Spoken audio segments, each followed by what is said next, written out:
कोयटा में Balochistan excellence award 2016 की रंगारंग तकरीब मुनक्किद हुई, जिसमें governor Balochistan Mohammad Khan Achakzai, commander southern command lieutenant general Amir Riaz समेत सिविल और अस्करी हुकाम और शहरियों की बड़ी तादाद ने शिरकत की। तकरीब में मुख्तलिफ शोबों में बेहतरीन कारकर्दगी दिखाने वाले अफराद में अवार्ड तकसीम किए गए।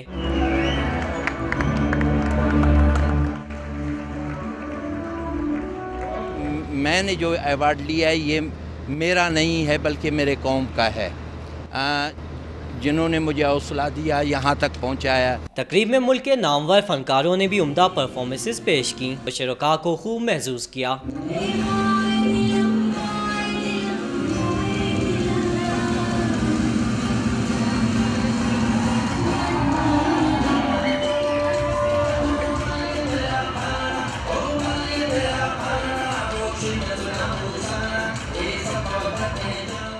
तकरीब के इनेकाद को सराहते हुए शुरका का कहना था कि इस तरह की काविशें मुख्तलिफ शोबाजात में उम्दा कारकर्दगी दिखाने वाले अफराद की हौसला अफजाई का सबब बनती हैं। कैमरामैन हैदर चाणू के साथ आसिम खान, डॉन न्यूज़, कोयटा।